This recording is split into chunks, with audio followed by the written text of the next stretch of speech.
भारत के 720 सपूतों ने देश को स्वतंत्र कराने के लिए हंसते हंसते अपने प्राणों की बलि दे दी। चंद्रशेखर आजाद भी उन्हीं में से एक थे। इस वीडियो में उसी वीर क्रांतिकारी की शौर्य गाथा को प्रस्तुत किया गया है। दोस्तों, आजादी की लड़ाई में चंद्रशेखर आजाद हिंदुस्तान सोशलिस्ट रिपब्लिक सेना के प्रधान सेनापति नियुक्त हुए और उन्होंने क्रांतिकारियों के एक दल का गठन किया, जिसमें सरदार भगत सिंह, सुखदेव, राजगुरु और बुटकेश्वर दत्त जैसे सदस्य थे। चंद्रशेखर आजाद और उनके साथियों के मन में ये विचार उठा कि सरकार को आतंकित करने के लिए अशस्त्र उपायों का भी सहारा होना चाहिए। यही सोचकर क्रांतिकारी आंदोलन छेड़ा गया। जगह जगह पर क्रांतिकारियों की गुप्त सभाएं होने लगी और ऐसे युवकों की खोज होने लगी जो जान हथेली पर लेकर क्रांतिकारी उपायों को अपनाएं और घोर यंत्रणाएं देने पर भी दल का भेद न खोलें तथा हंसते हंसते फांसी के तख्ते पर झूल जाएं। दल के पास संगठन के लिए पैसे नहीं थे, इसलिए 9 अगस्त 1925 को काकोरी के पास एक रेलगाड़ी को रोककर सरकारी खजाने को लूटा गया। ये काम शहीद प्रसाद बिस्मिल के नेतृत्व में किया गया। इसमें आजाद भी शामिल थे।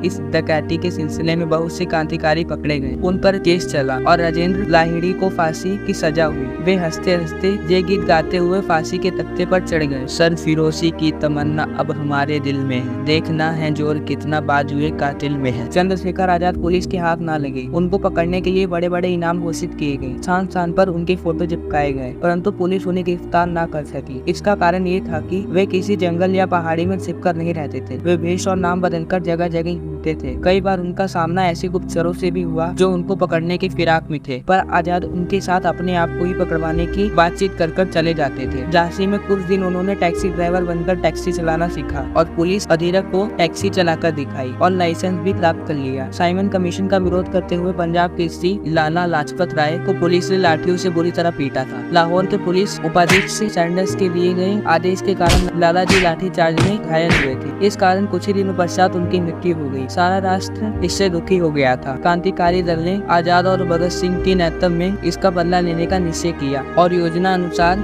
आजाद की देखरेख में 17 दिसंबर 1928 ईस्वी को राजगुरु और भगत सिंह ने सैंडर्स को गोलियों से भून दिया।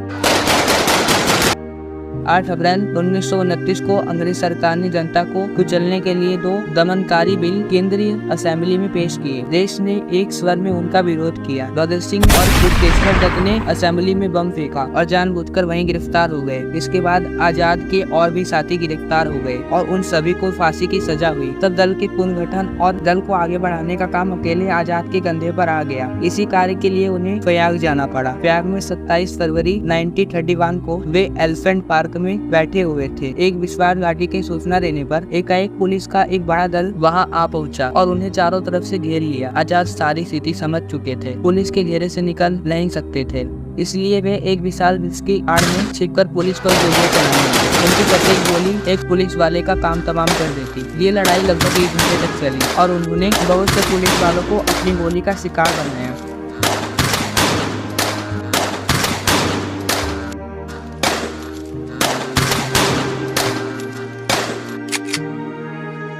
पर जब उनके पास सिर्फ एक गोली बची तो उन्होंने उसे स्वयं कनपट्टी पर रखकर अपनी जीवन लीला समाप्त कर ली। वे कहा करते थे, अंग्रेज सरकार के पास कोई ऐसी गोली नहीं है जो आजाद को खत्म कर सके। उन्होंने अपनी इस बात को मरते मरते सही सिद्ध किया।